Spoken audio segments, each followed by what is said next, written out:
I'd like to open up the September 16, 2025 public hearing on sewer rates. If there is anyone that would like to speak on the sewer rates, you may now come to the podium. Mr. Clark, would you like to give a little bit of insight before citizens come up?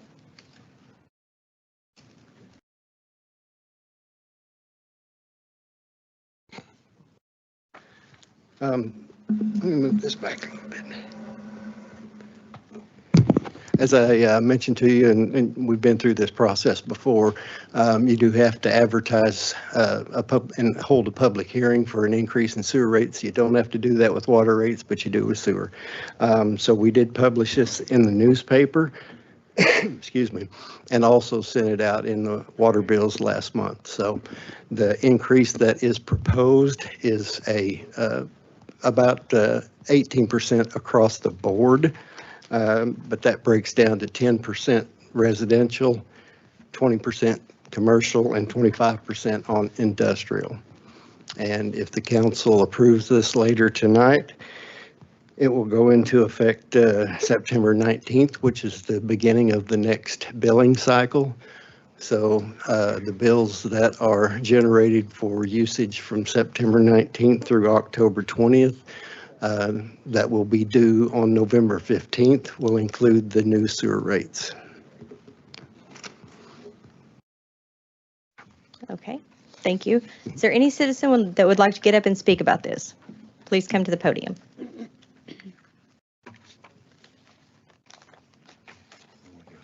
Public hearing. Nope, I see no one wanting to speak, so we will close the public hearing. So closed. All right, we'll start. Mr. Burris, would you mind? Here to lead us tonight, our invocation as we seek the Lord for wisdom, is Pastor Tim Schmidt from Heartland Church. Thank you, Tim. Thank you. Let's pray. Father, we come before you humbly as your children, and God, we're so grateful that we get to live in a place, a city like Tontitown, that we get to live in a state like Arkansas and in the United States. And God, we pray that you watch over our city, watch over all the residents, all of our children and grandchildren, and give us a great and safe place to live. God, we pray that you watch over our first responders and keep them safe as they keep us safe, God. We're so grateful for our aldermen and our mayor and just everybody that works for the city, that works so hard to provide all the necessities and little details that we so often take for granted, but just make our lives easier. And pray for our meeting tonight that we can get a lot accomplished in our city and that we can just make great decisions for the people of Tontitown. We pray all this in Jesus' name. Amen. Thank you, sir. Pastor. All right, I'd like to call the September 16, 2025 City Council meeting to order. Roll call, please. Amber? Here. Daniel? Here. Tim? Here. Mike? Here. Larry? Here. Misty? Here. Please stand for the pledge. I pledge allegiance to the flag of the United States of America and to the republic for which it stands, one nation, under God, indivisible, with liberty and justice for all. Thank you. Seek approval of the agenda, please. I'll make a motion to approve. I'll second. Roll call. Daniel? Excuse me. Daniel? Yes. Misty? Yes. Tim? Yes. Larry? Yes. Mike? Yes. Amber? Yes. Approval of the August 19th, 2025 City Council minutes.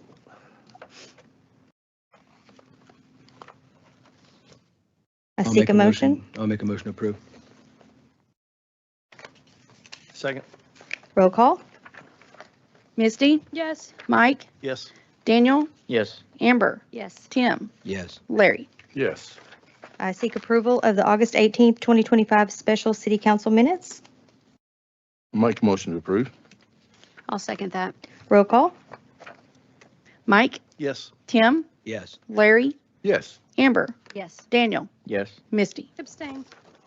Approval of the September 4th, 2025 Special City Council minutes. I seek approval. I'm sorry, I seek a motion. I'll make a motion to approve. Second. Roll call. Tim, Yes. Amber, Yes. Mike, Yes. Misty, Yes. Daniel, Yes. Larry. Yes. Okay, we'll move on to our financial report. Ms. Artemani?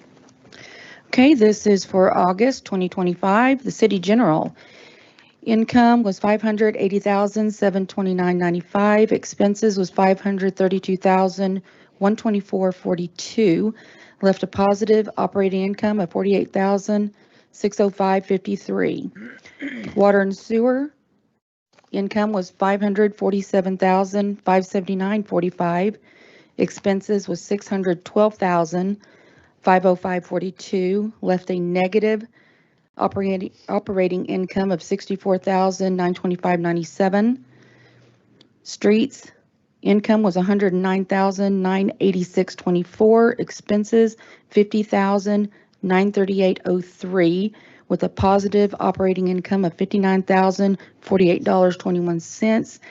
And some of those large expenditures were for the fire. They bought a Tahoe and had a bond payment. Police bought a Tahoe. Water, they did a Montagani sewer force main relocation, engineering fees, a bond payment, and they also installed new security cameras for the city shop and a pump station, and the streets purchased a new trailer. And that's all I got. Thank you. We'll move on to museum.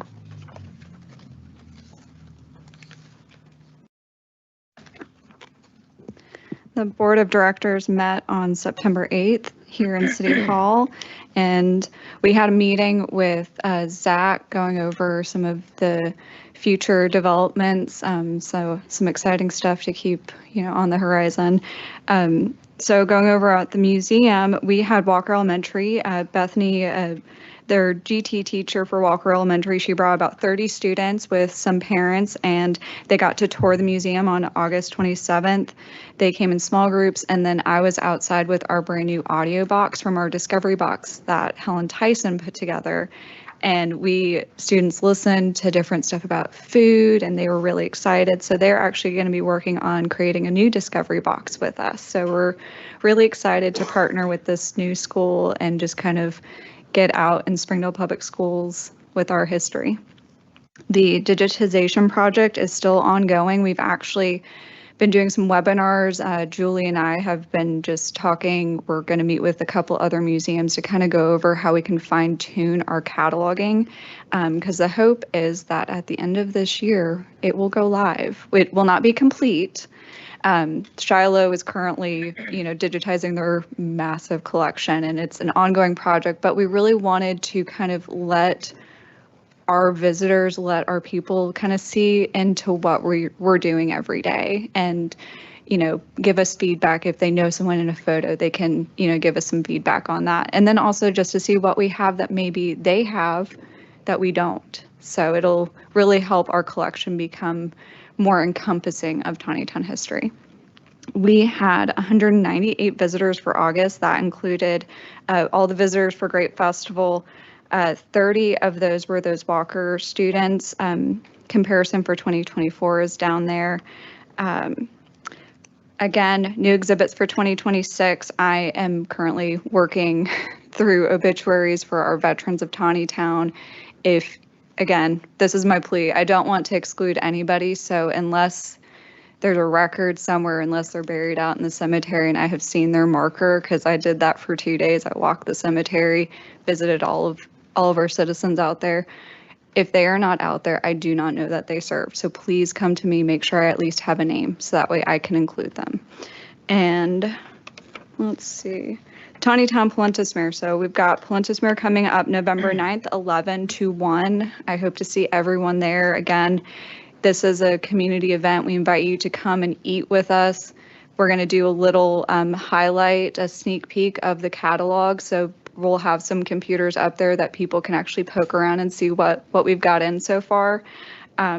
It'll be a great event. It always is. And then finally, I just wanted to give a little snapshot of some of our fall programming coming up. We've got Christ from the Cotton Field this Sunday, September 21st. It'll be starting at 1:30, go until probably about 4:30. Larry will be there, and so will Julie and I, just to, again, meet with visitors, answer any historical questions, and he'll be answering the movie questions. And then we have been invited to take part in a Arkansas, or the NAM, which is it's a conference for museum schools. So schools that focus in art. So Arkansas Arts Academy is one of these schools that's traded as a museum school. And so we'll be up there conversing with teachers and just showing ourselves off and showing what we can do to bring history into the classroom. Thank you. That's awesome. Thank you. Did anyone have any questions, comments? Okay, we'll move on to police. Chief Jennison.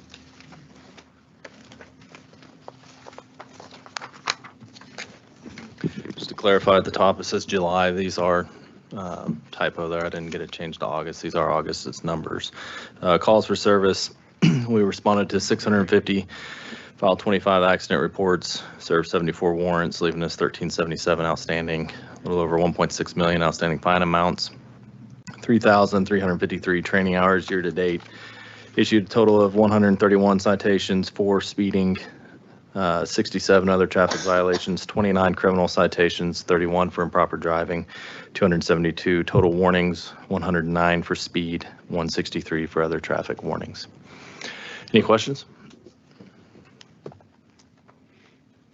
Thank you. We'll move on to fire. Chief Krug.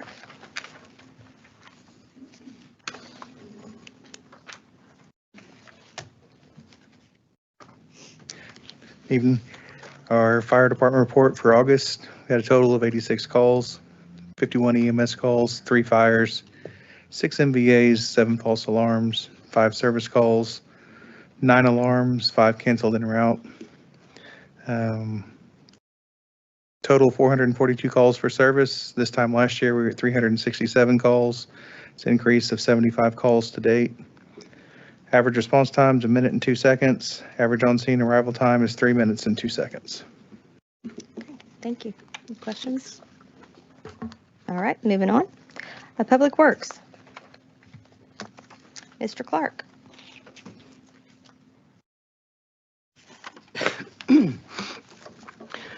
The storage tank project, I don't know if anyone has driven by lately, but they are making progress. The concrete is almost complete on the center column. There was a total of 19 sections, 19 8-foot sections, which adds up to about 150 feet before the steel tank will go on top of it. They are planning on starting the steel tank next week. So once that's completed, we'll have a tank raising ceremony, hopefully, because they build that on the bottom around the tank and then raise it up into place. So it's kind of a big deal. Do you think that will be? The tank raising? Yes. Their contract's not up till October of next year, but they're, ahead of schedule. So it'll probably be June, July, I hope. Okay. August, maybe. I don't know. We'll see. The Brush Creek Sewer Project, Garver is still designing that project. The plan is to have that project hopefully ready to bid by the end of the year. Highway 112 water and sewer relocations. Mr. Larry Gregory with Garver will be making a presentation to the council at the November COW meeting to inform the council as far as what we can expect with the cost of that project.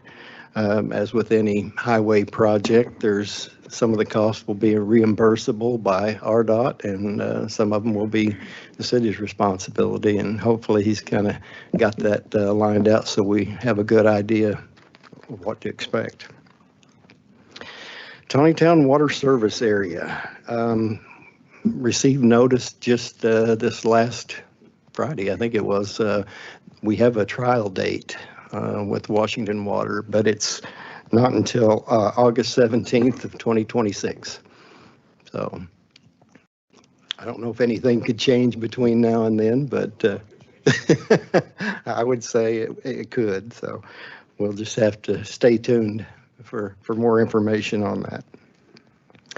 The ADEQ sewer system evaluation study report that was required by ADEQ has been completed by CK Civil. The study was focused on primarily degradation of the sewer system as a result of the leachate from the landfill. Fortunately, we didn't find much to report as far as degradation or damage to the system. The main thing that some of the gravity lines need is a good cleaning. We're going to be scheduling that before the end of the year. And matter of fact, that was put in the report back to DEQ that we will schedule and have that cleaning performed as soon as we can.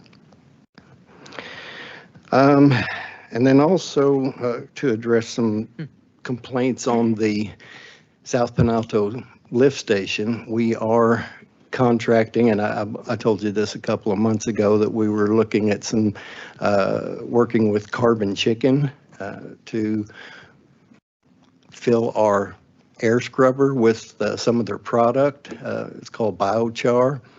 We finally have got together and got that contract ironed out. Hopefully they will be starting as early as next week, where we will be taking some preliminary air samples just to have a baseline. Then we'll fill our air scrubber with their product and then take some post samples to see if we're making any impact on the odor there. So hopefully by next Cal meeting, I'll have some more information for you on that. The only other thing, as I mentioned before, Waste Management is funding this study or this work that's being done there at the lift station. Any questions? Do you know if 112 is still on track with, is RDOT still on track with that? Are we still looking at 2027 for the area by us? Yes. Okay, I got asked that the other day. So. Yeah, we are supposed to have our utilities relocated by the end of 26. So yes, they will be starting. I shouldn't say they will. The plan is for them to start on the road project in 2027. Okay, thank you. So what I wanted to make sure that everyone is knowledgeable about is the lift station on South Penalto. That lift station was constructed and built by Waste Management and is only used by Waste Management Ecovista for the leachate that they put into the system. Once that was built, they dedicated it to the city of Tontitown. The lift station is pumped to the open gravity drain sewage line that flows down 412 through Tontitown from the area near Sonic and Ace Hardware. Right. Sorry, I forgot Ace Hardware. To the lift station at the north of Barrington and on Highway 112, correct? That's correct. Yeah, there has been some discussion that the DEQ may be pointing to the Tontitown lift station as a source of the odors and gases, which, yes, they are coming from there because it only takes the leachate from the landfill, like you said. That lift station was built for that purpose only. There is no other sewer in Tontitown tied into that lift station. It is only the leachate. From Waste Management. Correct. Thank you. All right, thank you. All right. All right, building report, Mr. Latham.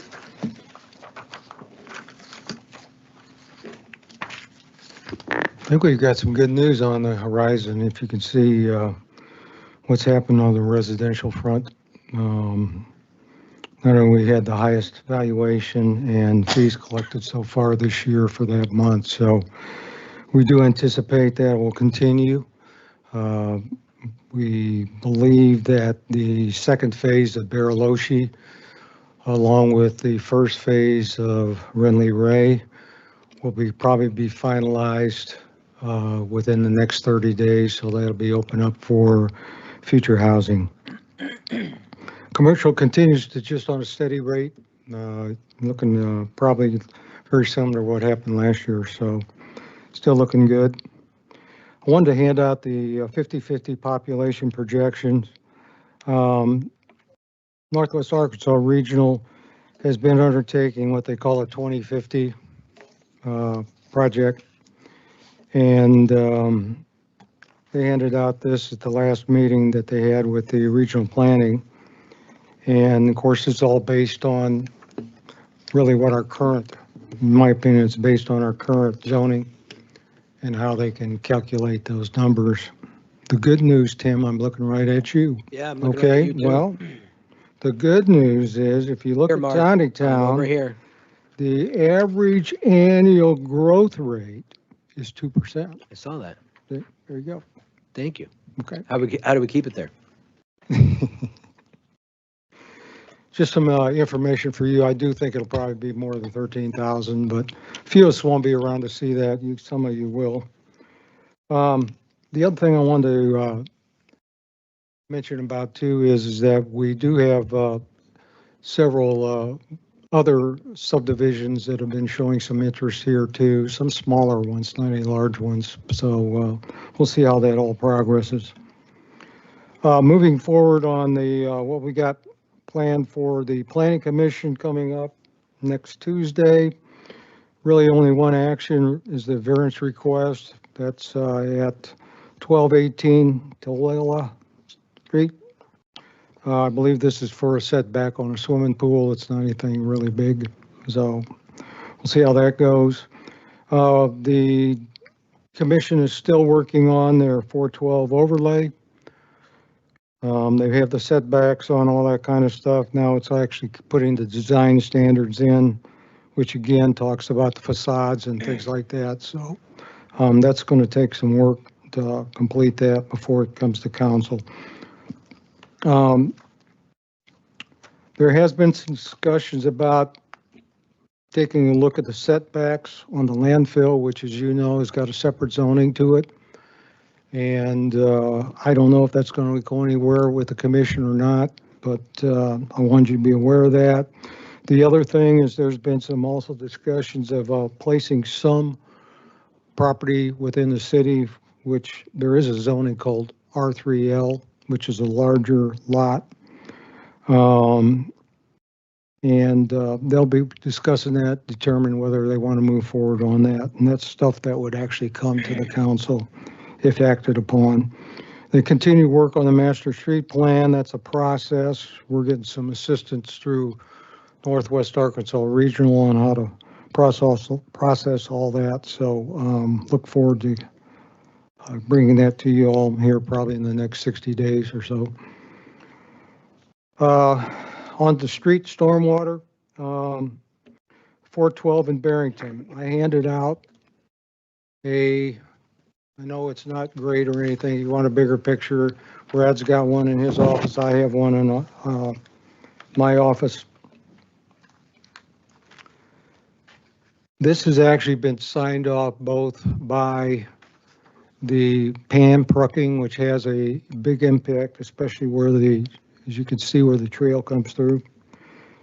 And then also we had a final meeting with the church facilities, I think, committee with James, and we discussed quite a bit about, not interfering with what the church wants to do, which is a very large landscape project that's encompasses quite a bit. You can kind of see some of the outline of that landscape project.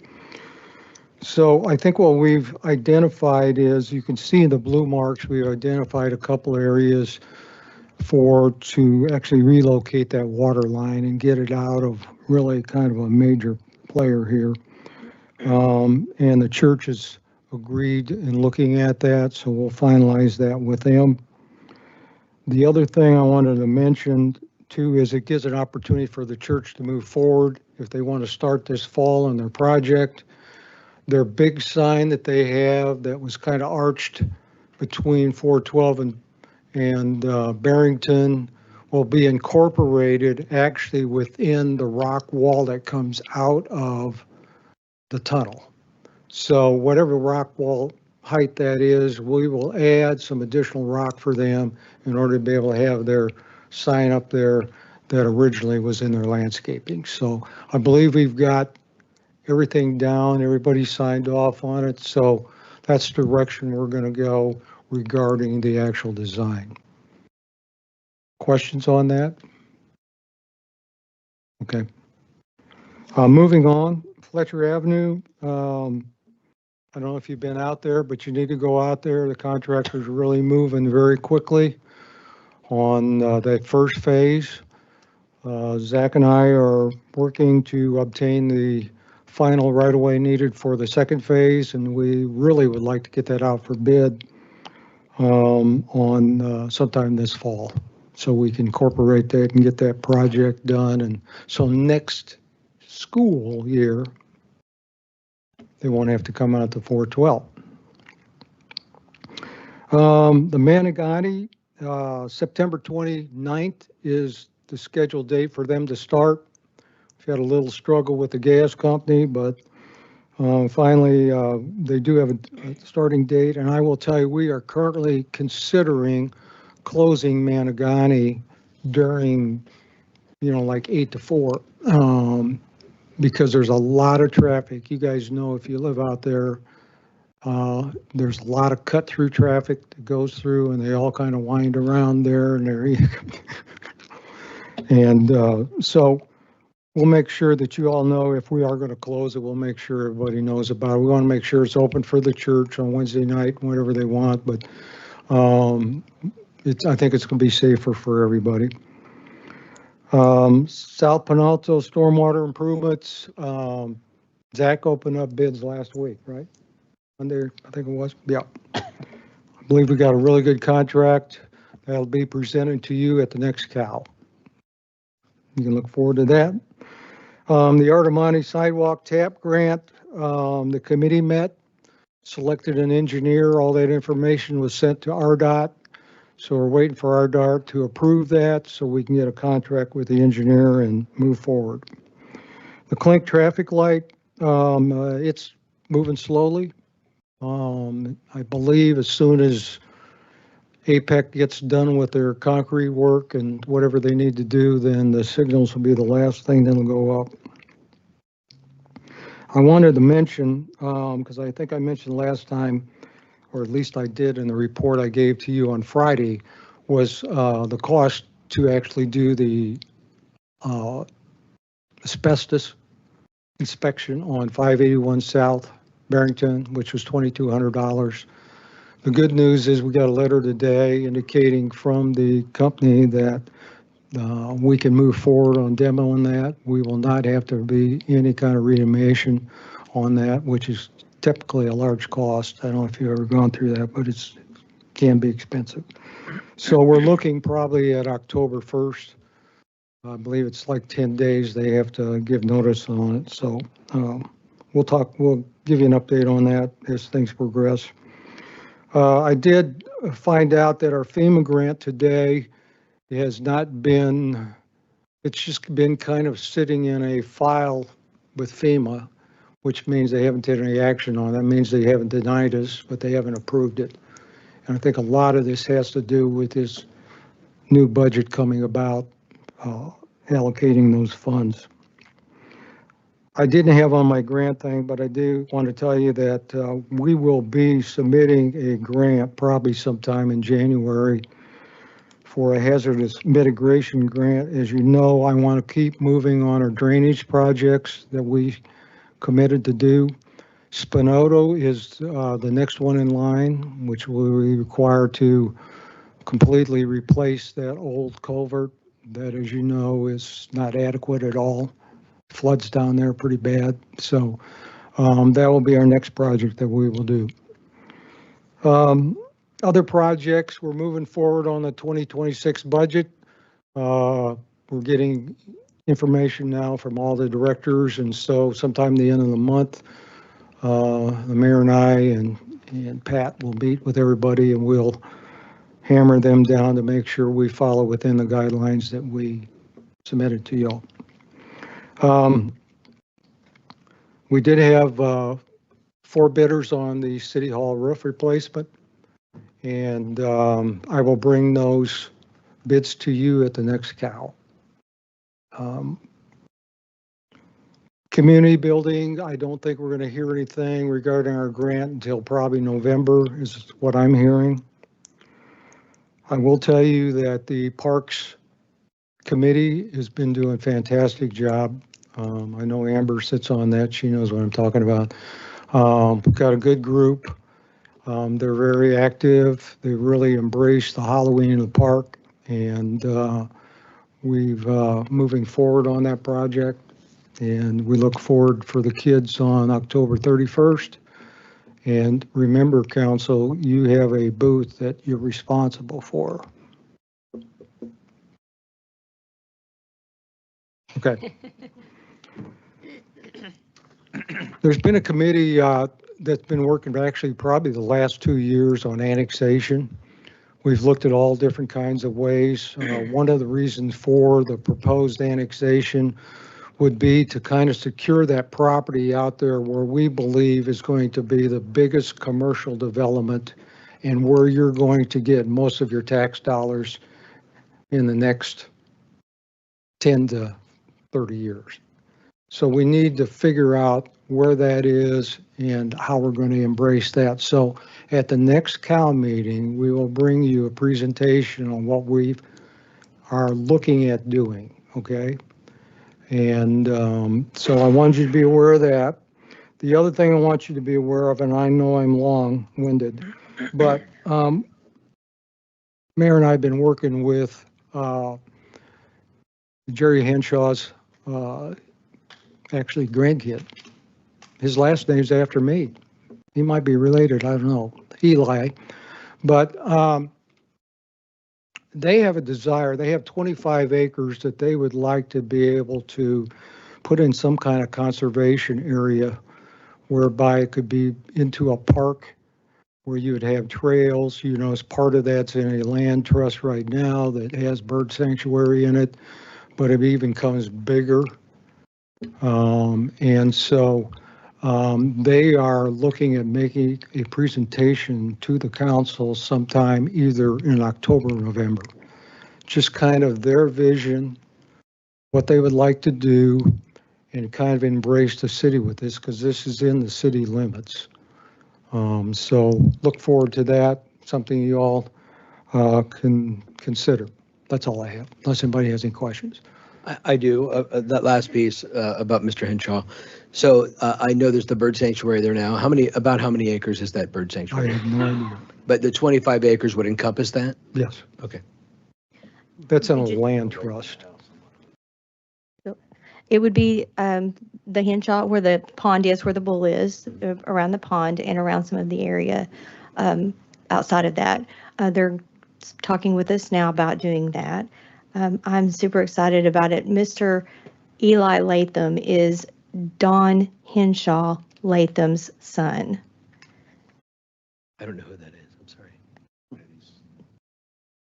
Okay. He's famous. Okay. He is, I'll tell yes, and he's really excited that Mr. Latham and Mr. Latham is working. He said that was really exciting to him. We met with Eli and Gabrielle yesterday, but that is Don Henshaw's son and his girlfriend, and they are doing so much work. They are going outside and trying to get lots of different ideas from different people with grants and donations and ideas and what they want to put on and around the area. They're looking at doing, and I've really been pushing the fishing derby, and hopefully Chief Jennison will get a phone call from them, because I know the police department has always done that in the past. And that fishing derby was so exciting to my family. My husband went, my grandkids got to go, and they did their little fishing poles at the derby, but my husband would ride down there on his bicycle and go fishing weekly. And I think it's really important to keep part of history of Tontitown and a nature place, something in nature that we can have for the city. And hopefully our negotiations with Eli and Gabrielle and Don Henshaw will pan out. I'd love to work together with them. Tim, do you have anything else? No, good. Okay. Anybody else? No? Okay, next we'll move on to citizen comments. Any citizen would like to comment about anything that's not on the agenda tonight?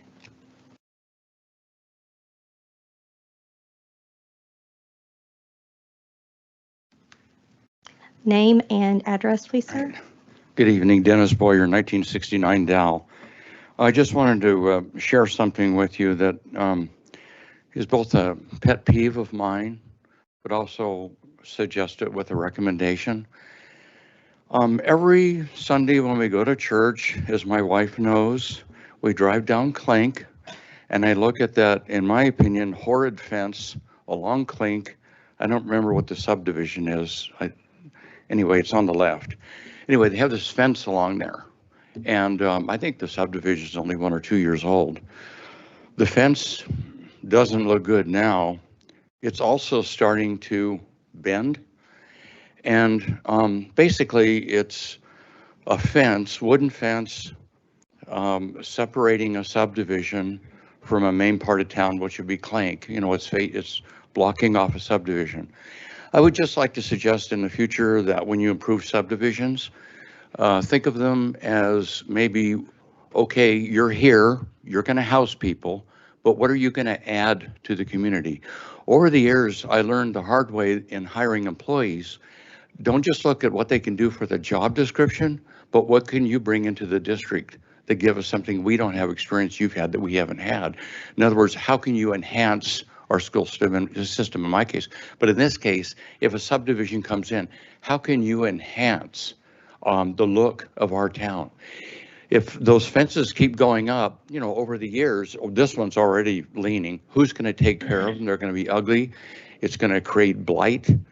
And at least fences, I noticed when I was coming in on Barrington on the right, it was fenced off, but there were those nice brick stanchions with fence between. I would suggest if you could do anything just at a minimum, require something nice, because when this thing goes down, I don't think the HOA is going to pay for it. I could see the individual homeowners putting up whatever, and it's just going to create ugliness. And there's a lot of subdivisions going in there, and I think there should be a standard frontage. It would also increase the home values. People might have to pay $1 or $2 more for their house per year, per month, whatever, but it would increase their house values because it'd be a nice place to drive into, even a nice entryway. And so, yeah, it might cost a few bucks more for the house, but it would be an enhancement to the city. So when people drive around the city, wow, that's nice looking. That's an asset to the city, not just here, we're building a subdivision, we're gone now. Anyway, that's a suggestion, my 2 cents. Thank you. Thank you, sir. I'd like to say one more thing. I really hope it doesn't get in my 3 minutes. I want to say that I really appreciate the city council. I worked with years prior administration, and it was like talking to a brick wall. So I do know that you guys listen, and I really appreciate it, and I know a lot of other people do too. So thank you very much. Thank you, sir. Okay, anyone else?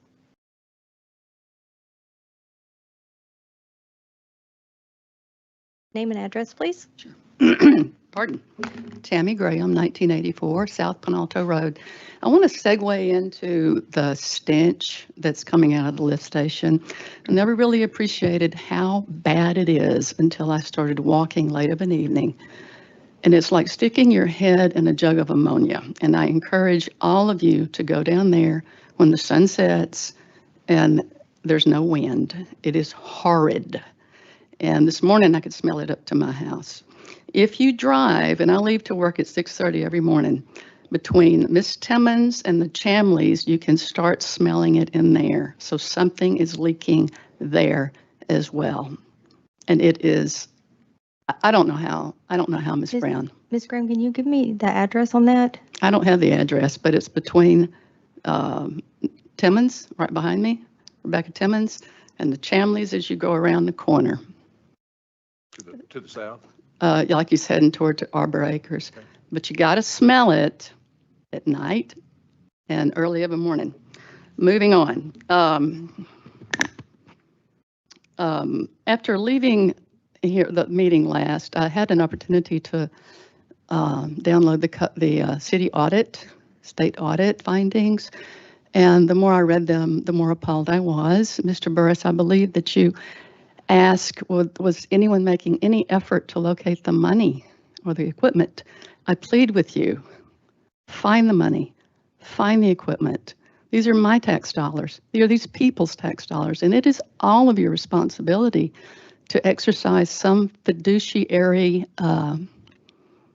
judgment. You know, I can't run my house like that.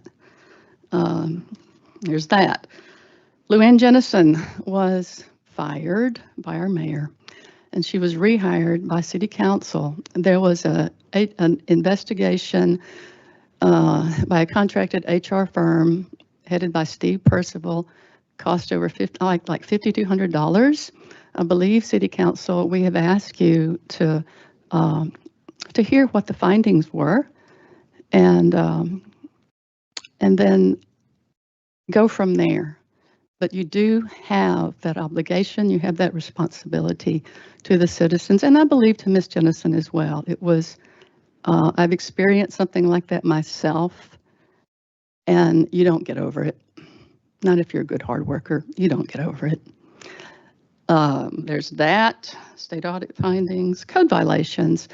I understand that there have been FOIA policy changes to how Freedom of Information Act requests are handled here in City Hall, and I have grave concerns. I had a complaint filed against me. It was investigated same day. Mayor's, yours haven't. We await an update. Thank you. Thank you, ma'am. Anyone else?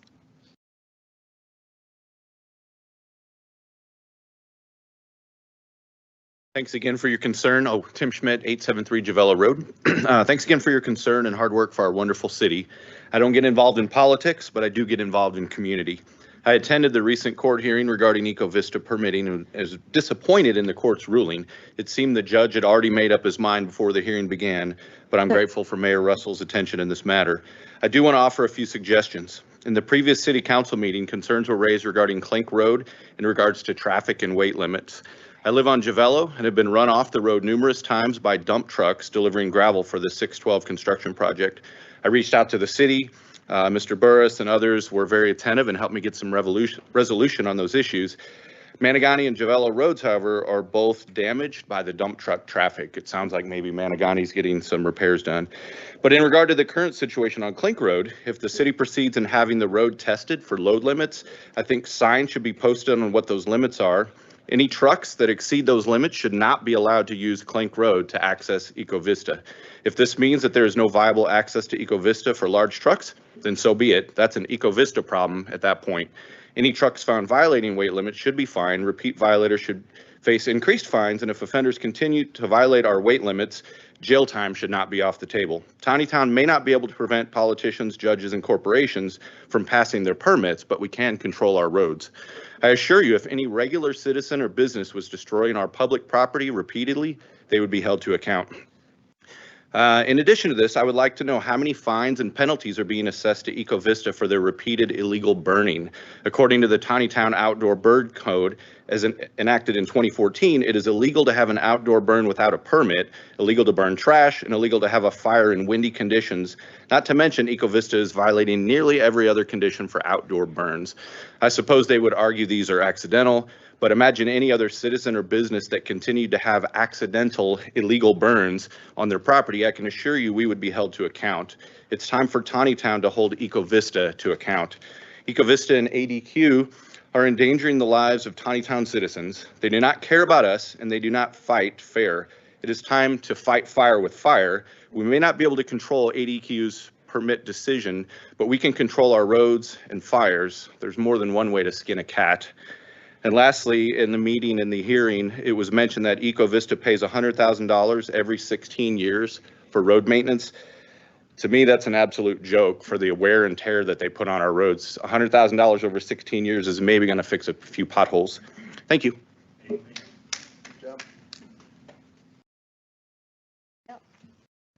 Anyone else that would like to speak? Name and address, please, sir. Yes, ma'am. I'm sorry if that's yours. Kenneth Lovett, 18702 Clearwater Road. Already started 10 seconds off my count. Ain't that something? We have problems in America. We have problems in this room. In 1954, in response to the communist threat of the times, President Eisenhower encouraged Congress to add the words, "under God," creating the 31-word pledge we say today. Today it reads, and it does not have a comma after nation. It says, "I pledge allegiance to the flag of the United States of America and to the republic for which it stands, one nation under God, indivisible, with liberty and justice for all." We shouldn't separate God from the pledge. It's not written that way. Like I said, we have some issues. You know, when people go to shooting people because they don't agree with their thoughts, that's something. We have teachers, we have legal politicians, we have regular citizens that are cheering for this man being shot. Father of 2, young man, 31 years old. That's ridiculous. But we have the same problems here in Tontitown. Just hadn't shot nobody yet. But I done a FOIA. I pulled up and requested emails of council and mayor. And I want to read parts of one. I need to hurry up because it's not going to pass through real well, I'm sure. But from Ms. Tammy Graham on August the 26th to Mayor Russell. And the subject says, "Your poor leadership and the future." Mayor Russell, as the subject line states, turn it around so I can see it, sorry. As the subject line states, you may wish to consider stepping down as mayor of Tontitown, and sooner than later. As it is standing now, you could claim health issues and quietly return to your home. However, you decide to ride the storm out. Let me enlighten you on what you will be facing in the near future. And she has 5 comments down here. One of them, she's planning on writing Arkansas Gazette. The next is the city council should be asked to consider articles of censure. There's a distinct possibility of public petition for your removal, a no confidence vote, and your war against waste management. And I did spend some time with James yesterday looking at the GIS map, and the line is solid from Eco Vista, except for a sample point right where Tammy says there's a problem right there at the between Miss I'm sorry, I forgot your name. Timmons. Timmons. Ma'am. Okay. Anyway, we have problems, and people doing this stuff. And I appreciate your time, but also Mr. Tim Burris, he stated in his comment to Miss. Mr. I'm sorry. Yes, ma'am. Sorry. Can I have 30 seconds possible? Yeah, I'll give you 30 seconds. Okay. Mr. Burris wrote in his last statement, let's see what it says. "I don't envy your position, but I will be praying for you to have a good day. Seek the Lord and his direction in your life and your administration, should you decide to continue your vote." One of the last meetings, Mike said we never attack each other. You turned around and spoke attacking. What's the purpose? Go back and listen to it. Thank you, Mr. Lovett. Thank you. Moving on, and is there anyone else that would like to comment?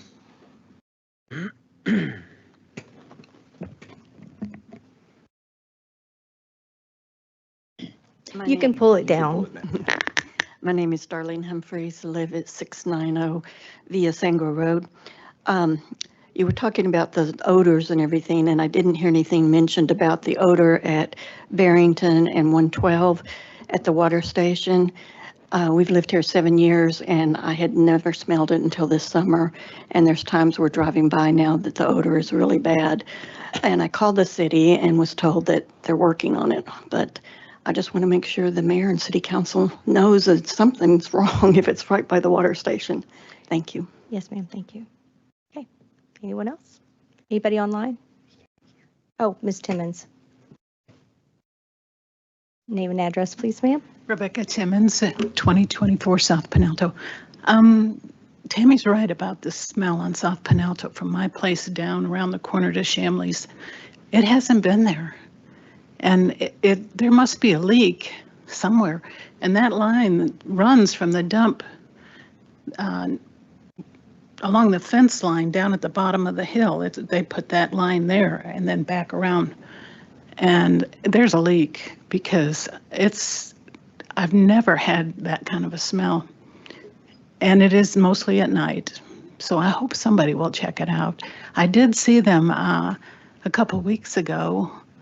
Looked like they were pulling up a manhole out there looking and doing something. I don't know whether they caused a problem when they did that or what. So I just want to let you know, it's bad. It just burns my nose and throat, everything. And it smells like ammonia, correct? Yeah. Thank you. Thank you, Ms. Timmons. Anyone else?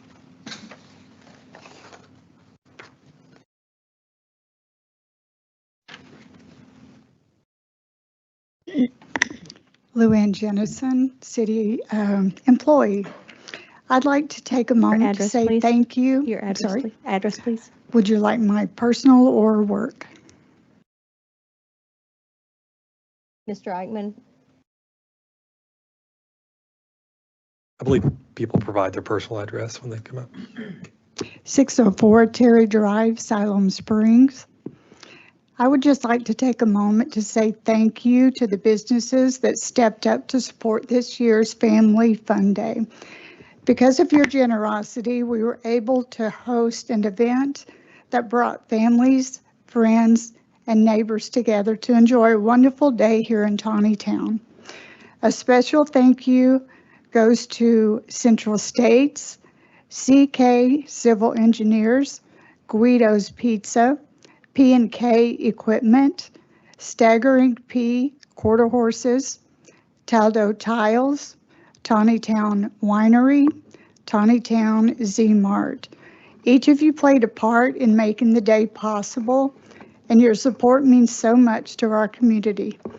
It's because of businesses like yours that we can continue to celebrate Tontitown. From all of us at the city, thank you again for your generosity and your commitment to our community. Is that it? I'm sorry. Are you done? Yes, ma'am. Okay, good. I got a question. I want everybody to know that, Luann, was it Tuesday that I came into your office and we discussed this? And can you let everybody know how much donations we had at that time? We had no Zero. donations at that time. We had zero donations. That is So we worked together as a group, and Luann and Scott went out and got donations. Megan was helping with other areas, but I appreciate all the help and work that you guys did on that event to make it possible. Thank you. We already had the trophies and we had the trophies and the other items, and I personally thought I was going to end up having to pay for all of them myself because I don't want to use Tontitown money. It was Scott Artemani, Roger Duncan, and myself. We just band together and we got, I believe it was $1,650 donated. Absolutely. Thank you. Appreciate that. You're welcome. All right, I'm sorry, was there anyone else? Oh, yes, sir. Name and address, sir. Brad Spurlock, 342 Chiola Avenue in Tontitown. Ladies and gentlemen of the council, I'd like to quote some scriptures, so if you'll indulge me for just a moment of time. Matthew 22:33-35 says, either make the tree good and its fruit good, or else make the tree corrupt and its fruit corrupt, for the tree is known by his fruit. O generation of vipers, how can ye be, being evil, speak good things? For out of the abundance of the heart the mouth speaketh. A good man out of the good treasure of the heart bringeth forth good things. An evil man out of the evil treasure bringeth forth evil things. And then in Ephesians, we all know this pretty well, talking about put on the whole armor of God. He tells us to put on the armor of God, that we may stand against the wiles of the devil. And he tells us to stand. Well, ladies and gentlemen of Tontitown, I am standing and I'm telling the truth. Last month, an individual took an image of myself and another gentleman laughing with his quote on Facebook stating, "Have you all ever cheered because there was a landfill fire that affected the people and community?" End quote. I will state publicly, as I have shared with most of the council members here, and if you need verification, they can address this as well, that when the individual began to speak, a clap of thunder rang out. I turned to one of the other employees and asked if that was thunder, and we said something to each other and laughed. I never once spoke to the other individual in the frame that entire night, but it was made that we were laughing with each other at the fire of the landfill. What a mischaracterization of the truth. I was never asked, but the individual decided it was necessary to post and clip without one shred of truth that was posted. I will state publicly again, I have never had any interaction with this person who posted the images, nor have treated any individual in such a way to garner this outlandish lie. After it was reposted, I was called one of the most corrupt people in Tontitown. First and foremost, I answer to my Lord and Savior, and trust me, if and when I may do wrong, he lets me know. Secondly, I will not have my name smeared or character ruined on the basis of whom I have decided to eat with, nor will I ever apologize for that. I have eaten with others, and either I have or they have taken turns paying for one another's meals. It is called being a good friend and neighbor, not asking for favors. I will continue to stand for my beliefs and good conscience, and if it continues, I will use these platforms and other platforms to defend myself. My thought to the general public will be this: it's time we start being good fruit inspectors. And this nonsense must stop because we do not align with the person's thinking. I want to thank the council and the words back that you've given to me, my support, and I will continue to back for the progress of this city. Thank you. Thank you. Anyone else? Okay, if there's no other citizen comments at this time, we will move on. Point of order, Mayor. Sir, We've got a citizen. please sit down. He did now. Yes. Mr. Levitt, please remain seated. We'll move on to 13, approval of a city council members to waive the 3 reading rule for all ordinances on the agenda. Do I have a motion? I'll make a motion to approve. I'll second. Roll call, please. Larry, Yes. Daniel, Yes. Misty, Yes. Tim, Yes. Amber, Yes. Mike. Yes. Motion passes. All right. Old business, we have none. New business, we will move forward with that. On number A, approval of a resolution for flooring replacement. As Mr. Montez made the motion to move it to the city council meeting with the M&M tile. If there's not any questions on there, I will ask for a motion.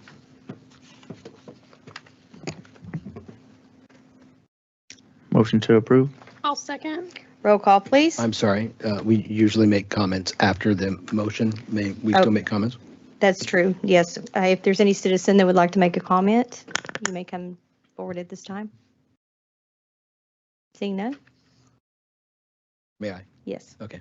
Hey, you know what? I had comments regarding the flooring, but I wanted you guys to know that I in no way expect you guys to change your decision. I fully understand where you're coming from, and it's completely okay. I know you guys are going in a different direction.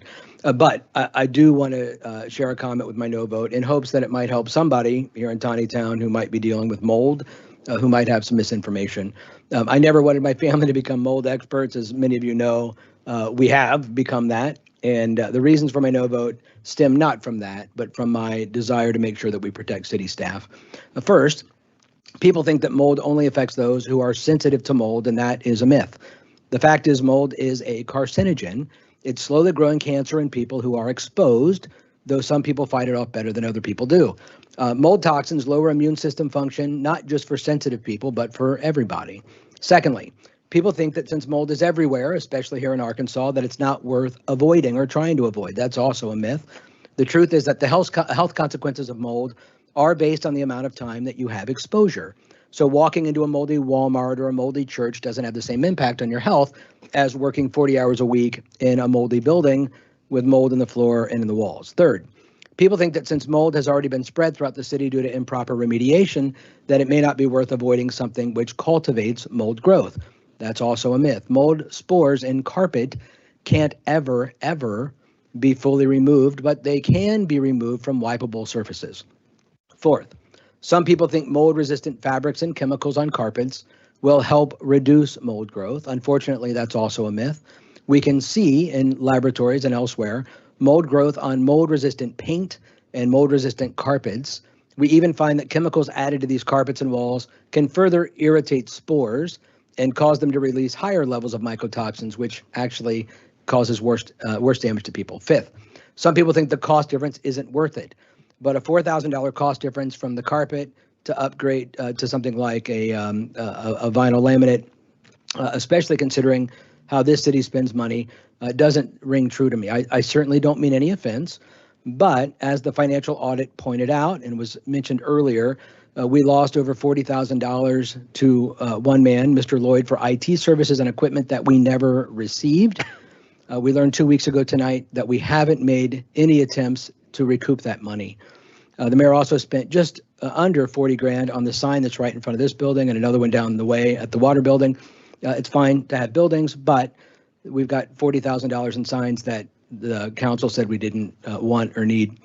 The mayor has the authority to spend up to 20 grand on anything for the city at any time without council approval. I have no problem with that. So investing $4,000 into the health and staff members isn't a waste, but rather a wise investment into City Hall's most valuable resource, our employees. Next, I've learned that floating LVP, that's laminate flooring, can leave gaps and shift like Mr. Artemani and Mr. Montez experienced in their homes. I am so sorry, guys. That's just terrible.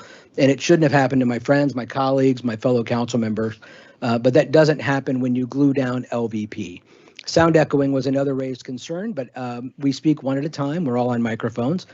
Our nation's congressional building has tile, marble, granite, sandstone flooring, in addition to carpet, but they replace that carpet on a regular basis. We used to build buildings with asbestos. Builders told us it was fine. We used to paint our walls with lead paint. Builders told us it was fine. Nowadays, we don't aggressively prevent mold in the places where people spend 40 hours a week. Some may think it's fine, but that's not scientifically accurate. It's not medically sound, and it's a cheap shortcut that can significantly impact our employees' health. I know that all of us here value the health of our staff, but I recommend that you all still avoid mold wherever you can. If you develop autoimmune illness, cancer, frequent illnesses, insomnia, hormone problems, or weight gain, because mold is also an obesogen, then I beg you, as your friend and a council member here, please get tested for mold toxicity. This decision doesn't affect my health in the slightest, but I don't want anybody to suffer in the terrible ways that my family has. I fully support you guys going in the direction of carpet, but I would feel horrible if I didn't register my own discomfort on behalf of the City Hall staffers as we consider their health. Thank you. Anyone else? Okay, we have a motion and a second. Roll call, please. Amber, Yes. Daniel, Yes. Tim, No. Mike, Yes. Larry, Yes. Misty. Yes. Motion passes. Moving forward, approval of the ordinance on sewer rates. Mr. Clark.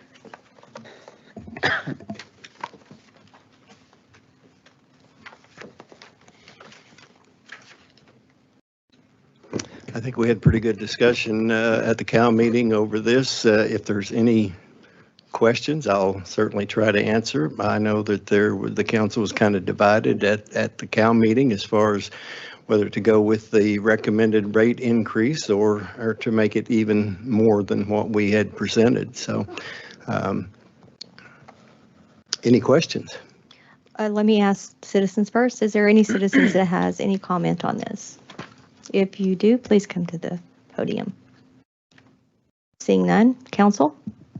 I have a question, Mr. Clark. Yes, sir. At the last meeting, I know that we talked a little bit about, like, could we sort of boot this down the road? And I know that we had a public comment period tonight. Is there any way to boot this down the road? I know that we've got costs that we're incurring on a regular basis. We're falling behind. We don't meet those costs. Correct. So I'm sorry to even ask that question, but out of curiosity, where are we on that? No, we can't boot it down the road, That's so fine. to speak. We are going to have another increase next year. Okay. Hopefully, it will be less. Like I mentioned earlier, this is across the board. It's about an 18% increase. I'm hoping next year we can do something closer to 10% and be able to get to where we need to be. Understood. Sorry, can I? Go right ahead, yeah. Mr. Park, could you please, also, you were talking, our discussion, what you're trying to do is do a little bit of increase to where there's not such an impact next year, and then the following year? Correct. Hopefully, it will be able to go down for the next 3 years at least. Okay. Go down, I'm sorry? The percent increase. Percentage-wise. It'll still, the price will go up, the percentage will go down. Correct. Okay, so here's my big question then. After this increase, will we still be operating at a loss? According to my figures, yes. Okay, so. But again, like we You're selling a lot of about- coffee, not so many donuts, right? I think that was the analogy you used. Exactly. That's fine. So overall, the department is able to meet its financial goals, but not from sewer alone. Sewer is not, we're not meeting our target. That is correct. So there are certain fixed costs in anything, right? In your home, in your car, whatever. Those fixed costs in this particular case aren't being met by the citizens. And I think when we're faced with the fact, it makes sense that we have to raise rates. And I would even suggest, although I don't want to raise rates, I think it's not good business sense. I think if we ask citizens to pay their 100% share, that's fair. However, what I think is not fair is that up to now, we're asking developers who come into town to only pay 50%. And I think that's unfair. I think what we're doing is we're encouraging a group to get tax subsidies from the city when the citizens have to pay their full amount. So I don't at all mind support increasing the rates for citizens. I don't like raising rates, but I think it makes sense to raise rates. But I would encourage my fellow council members to keep things equitable and please make sure that one group doesn't unfairly receive tax subsidies at the taxpayer's expense. So I think we need to look very closely at raising those impact fees as quickly as possible. Thank you. Okay, is there any other council member that would like to speak on this? I would like to. I mean, I would just kind of echo Mr. Burris's point is I don't like raising it 18% now and then coming back in a year or 6 months, whatever you're looking at, and coming up for another 10. I think we should bite the bullet all at once and get us to where we're out of the red before we even come before citizens and tell them we're going to have an increase. It just doesn't make sense to me. Okay, is there any other council member that would like to speak? No? Seeing none? I'm so sorry, Mayor. Do we know what that number is to get us to 100% where we're covering all those costs? It would require about another 5%. Okay.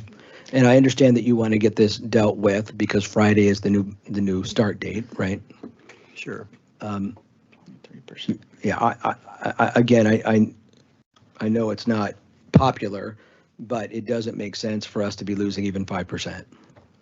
That's my personal opinion. So may I ask a question? So even if we were to increase that by 5%, you're still looking at another increase? Next year. Yes. Because costs will continue to rise. Yes. But for 1 year, we'll be at least straight across the board.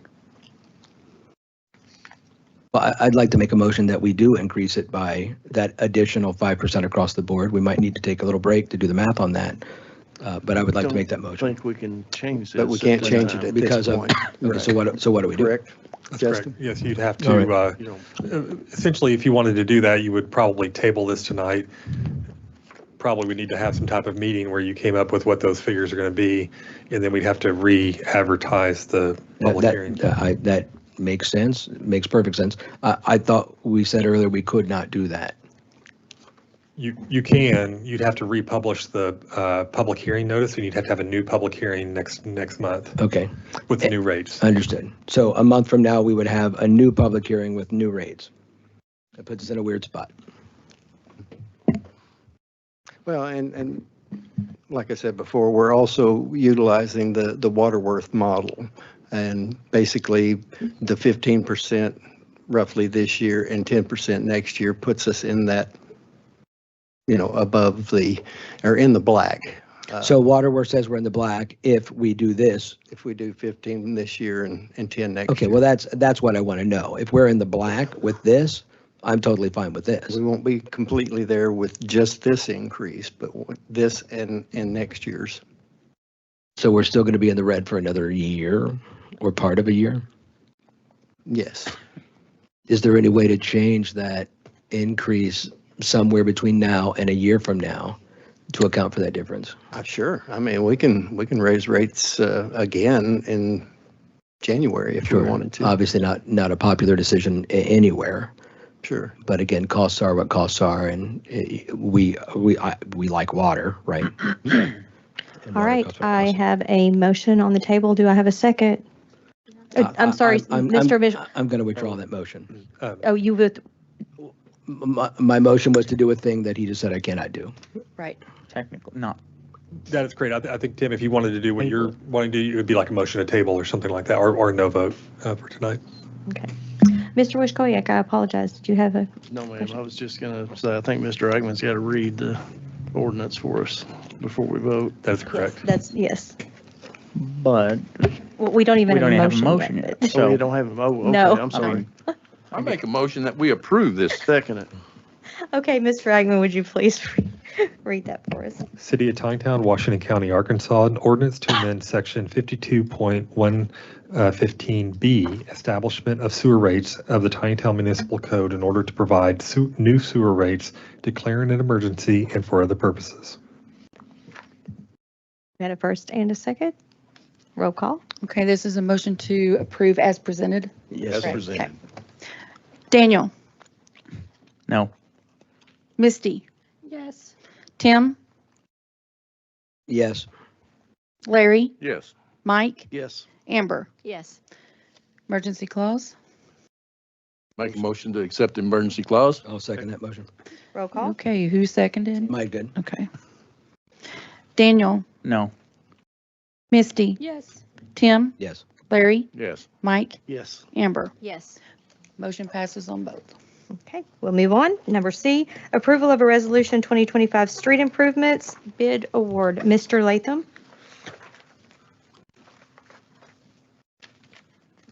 I just want to make a comment. The gentleman mentioned that the city has received $100,000 a year from Waste Management for a road. I've been here 3.5 years. I'm not aware that they paid the city any money for roads for Clink. If somebody else knows where that money is, I have no idea. Anyway, moving on, we discussed about removing the two items, which I believe the resolution actually includes, which was the minor and major potholes, which would save this contract $86,000, which is what I'm recommending. So the contract would be awarded at $395,778.35. It's a little bit more with what we have budgeted for the street program. Do I have any citizens that would like to comment on this? If so, please step to the podium. Seeing none. Council? Any questions? I'd like to make a motion to approve. I'll second. Roll call. With Oh. the additions or the subtraction. Yeah. It's right here. Correction. Right here. The right amount's on Very here. bottom down. Oh, okay. I see it at the top. I'm sorry. Roll call, I got please. it. So we got a motion by Tim, second by Misty, Yes. correct? Yep. Misty, Yes. Mike, Yes. Daniel, Yes. Amber, Yes. Tim, Yes. Larry. Yes. Motion passes. We'll move on to D, approval of ordinance amending business license ordinance 110. Mr. Wishkoyak? Yeah, I think we pretty well discussed this last time. It's just basically streamlining the business application process and putting it into the proper department under the community development, since we've created the organizational chart, and it's got the additional language that I've asked for. So I really don't have anything else to add to that. Thank you. Okay, do I have any comments concerning this from any citizens? Seeing none, council? I'll make a motion to approve. Second. Roll call. Mayor. I'm Sorry, sorry, Mr. Eichmann, Yes. would you please read? Sure. City of Tontitown, Washington County, Arkansas, an ordinance to amend section 110.02B, applications for licenses and suspension or revocation of the Tontitown Municipal Code, declaring an emergency and for other purposes. Okay, we had a first and second roll call. Daniel, Yes. Misty, Yes. Tim, Yes. Larry, Yes. Mike, Yes. Amber. Yes. Emergency clause. Do I have a motion? Motion to approve. I will second. Roll call. Daniel, Yes. Misty, Yes. Tim, Yes. Larry, Yes. Mike, Yes. Amber. Yes. Motion passes on both. All right, we will move on to E, discussion on judge's ruling.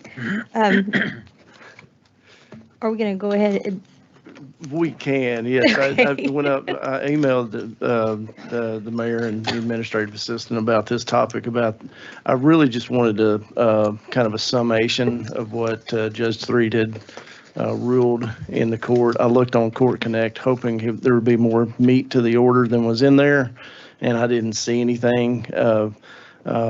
So after discussions, brief discussion with the mayor before the meeting, she basically confirmed that he kind of based his ruling on previous decisions that were made by PC&E and other steps along the process. And I'm not 100% sure, but I think this might mean the end of the line for the challenges to the expansion. Correct. Okay. So what I have is Judge 3 denied the permanent appeals on the Class 1 and the Class 4 expansion, and this is from our attorney, Ross Nolan, our environmental attorney. We had issues relating to public involvement, municipal control over matters in our area, and also some factual issues regarding emergency responses, fire and groundwater modeling and monitoring. Mr. Nolan said these concerns directly impacted residents, particularly when it comes to how much input local officials have in the land use. Basically what happened is, from my understanding, is it was passed at the previous council and mayor passed it, and they did not want to go back on it. They wanted to have it stand as is.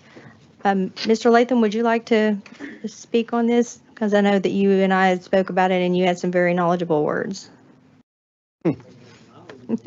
Your words are knowledgeable. Mr. Latham and I and several have had long conversations regarding Long this. conversations, I tell you, one of the things when I first got hired, I told Angie that, one of the thoughts was to try to get the landfill closed. I think the likelihood of that is slim to none right now. At least they have a contract that for their permit for 1 and 4, unless the class action of the few people that are put together probably has a little more merit than maybe what we have in the next minimum of 10 years. And I would not try to challenge this as I think it's kind of stated. It was really based on the decision that was made publicly was made in the last administration and not this administration. I will tell you that I looked at things long-term, not short-term. I've never been somebody who looks at short-term type things and what impact it has. And I will tell you that I'm having some conversations. I think I told you all with trying to get some leaders. And I know Tim Conklin, who is the CEO of Northwest Arkansas Regional. I told him, I said, the road to the landfill is a regional problem. It's not a Tontitown problem. I'll just tell you that. And if we've got to deal with this for the minimum of the next 10 years, we have got to find another route to the landfill. And so what I'm asking is the leaders of Northwest Arkansas to agree that this is just not a Tontitown. I mean, we're a town of 8,000 people with 300 plus trucks running on clink. And I mentioned to Chief Jennison today, we're going to try to get, he indicated that there's some contact with the Illinois State Police that actually go out and kind of weigh some of these trucks, but I don't know if you've seen some of these semis coming through here. I mean, these are not coming from Northwest Arkansas. These are coming from other states. And who knows how much they weigh.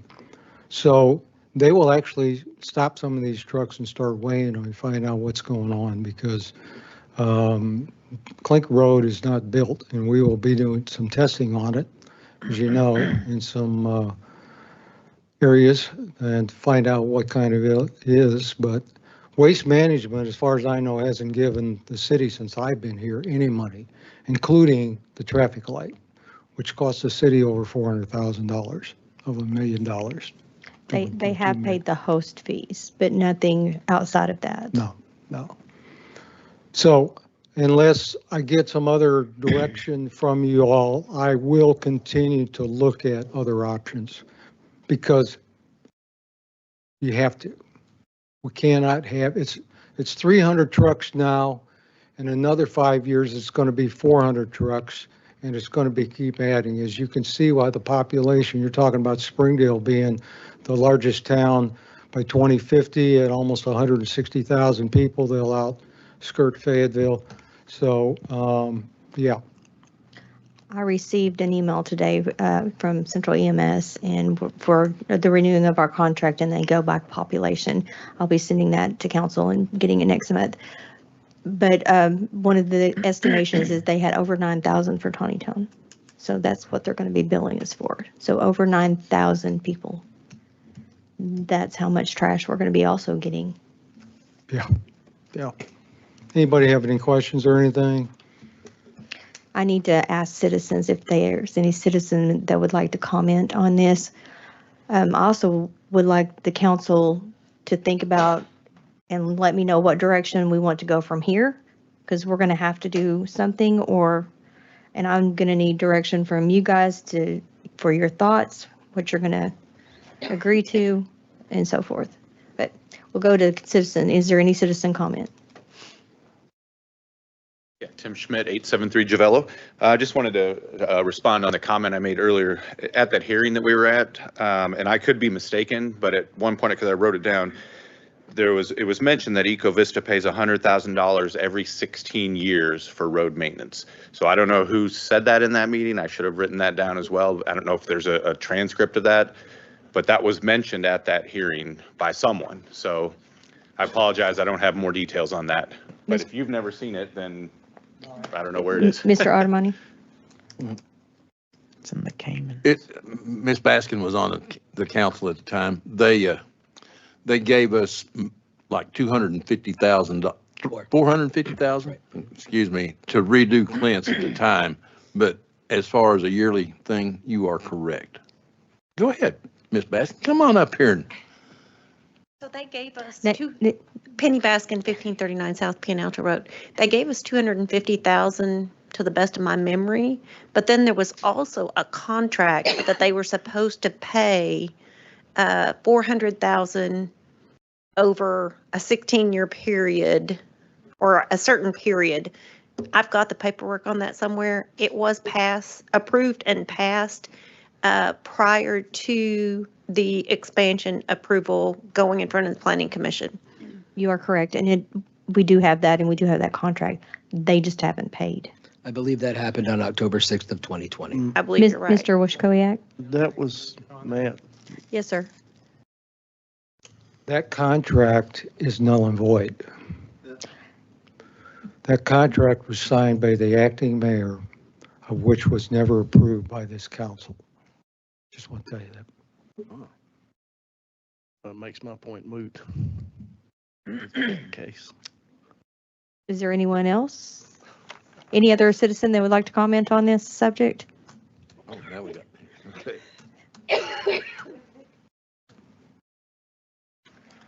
Kenneth Lovett, 18702 Clearwater Road. Is there not an appeal process to the Supreme Court from this? I don't know. People respect what you inspect. Correct. If you drop it, we're going to continue with the same problems getting worse every day?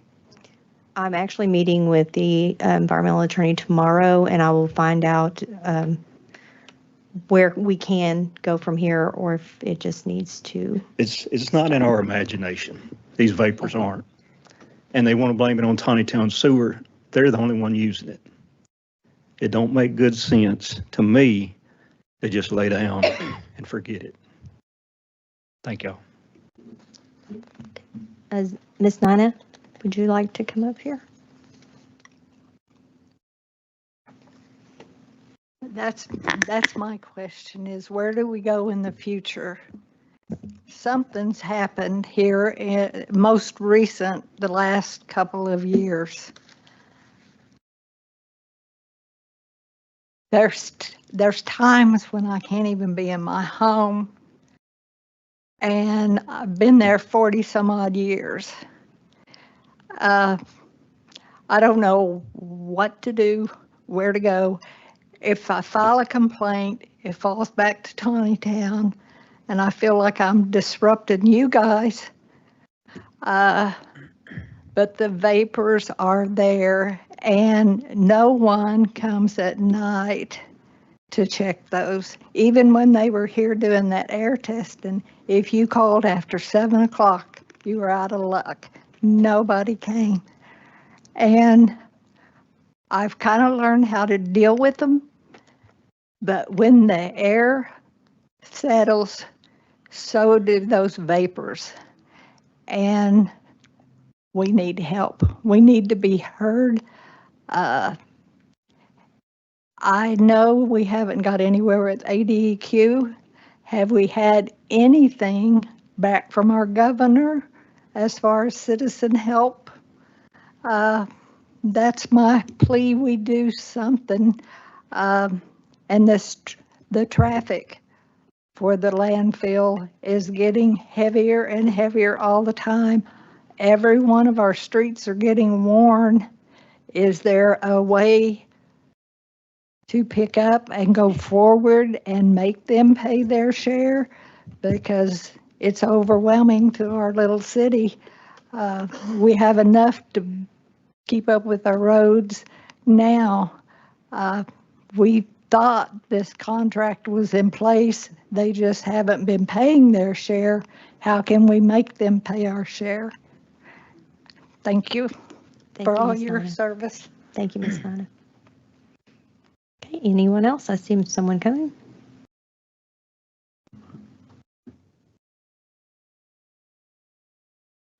Dennis Boyer, 1969 Dow. I am not qualified to speak on this, but I thought I'd just bring it up. You have your attorney here, you know a lot more about it, but I haven't seen the contract that was signed between Tontitown and Waste Management, but I just had an idea that when it was signed, there would have been certain understandings and conditions, kind of like when you have a labor relations contract with a union, past practices and such. So when the contract was signed, I don't know if there were certain understandings and conditions that were known, that were believed to be the case by both parties.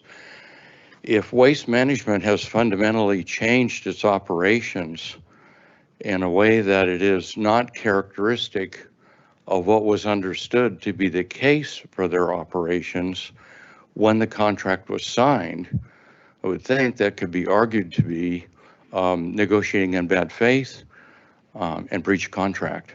So I don't know anything about the contract, but I just know and had a lot of experience in labor relations, and bad faith is a very serious contract issue in labor relations. And I know that things were not the same. Well, I mean, I don't even know when the contract was signed, but let's say it was signed 5 years ago. Clearly, the situation wasn't the same. Clearly, you didn't have that leachate problem that Nina Brown is experiencing. These things didn't exist.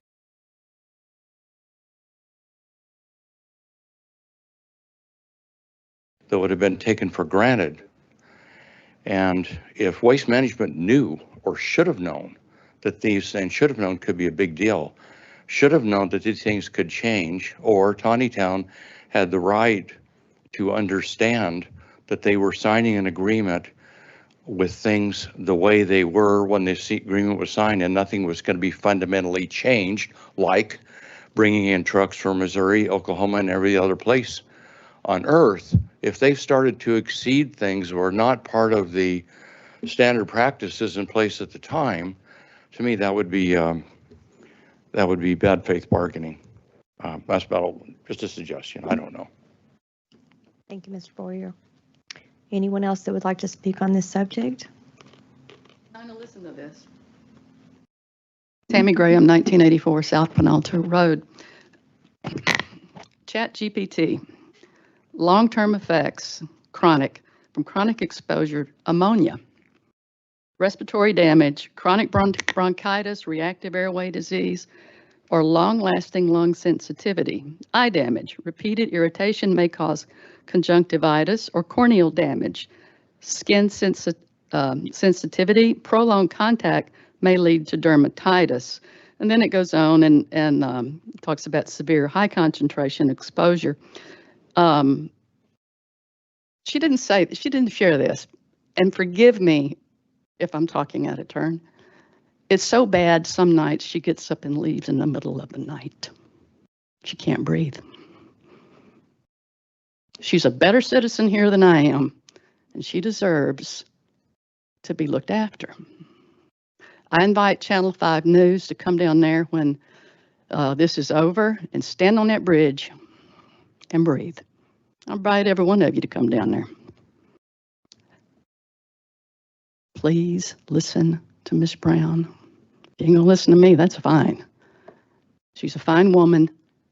She deserves to be treated with respect. Thank you. Is there any other citizen that would like to speak on this subject?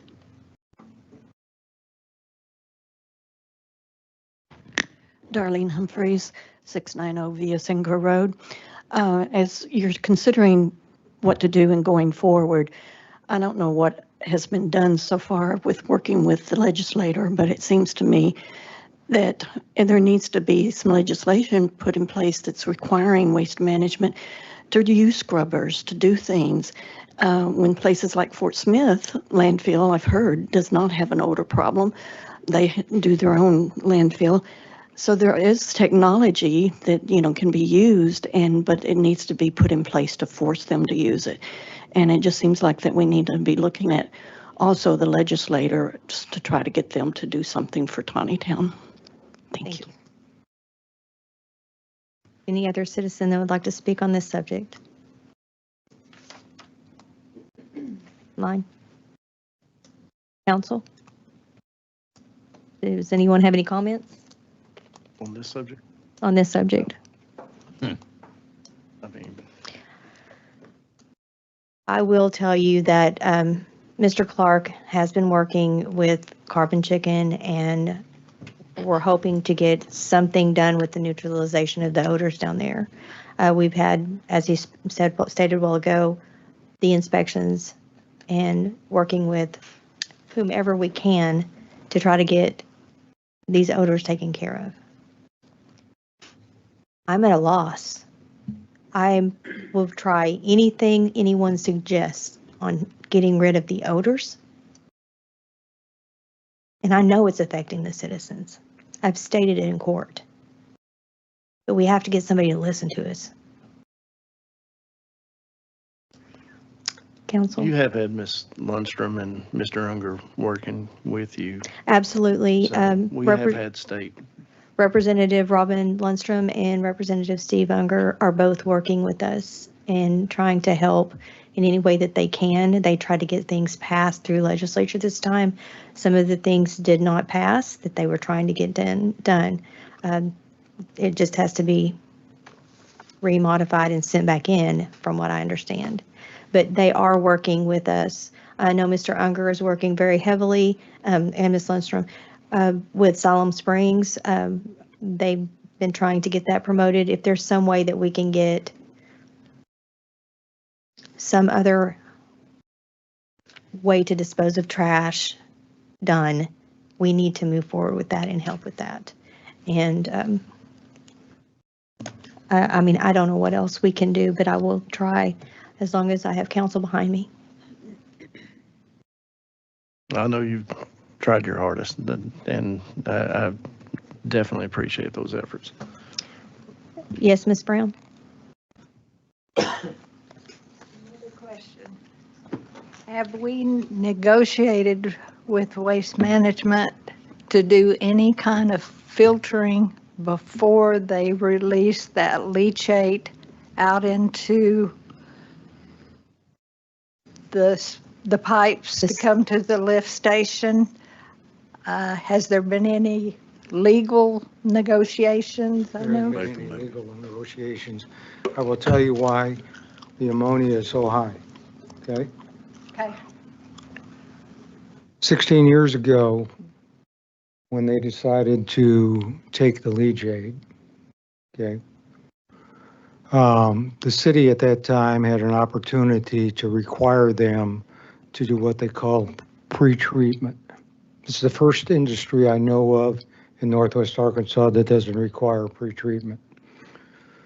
At that time, it was high ammonia that was coming estimated from it, and James can talk a little bit more about it, but at that time, the city, in my opinion, should have required Waste Management to put that pre-treatment facility, which I understand would have cost a lot of money, but you know, we're about 4 years, James, right, out of the contract.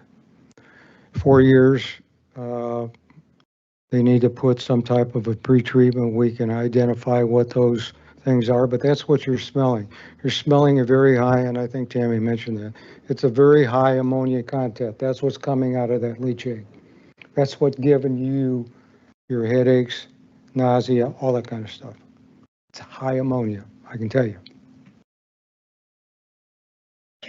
It is toxic. It is. But because no one 16 years ago required them to put a pretreatment facility on site to take care of ammonia, which was targeted. And NACA indicated that they would be able to take it. So that's why it was just kind of filtered out. So do you understand that? I kind of do. Okay. But where do we go from there? Well, legally.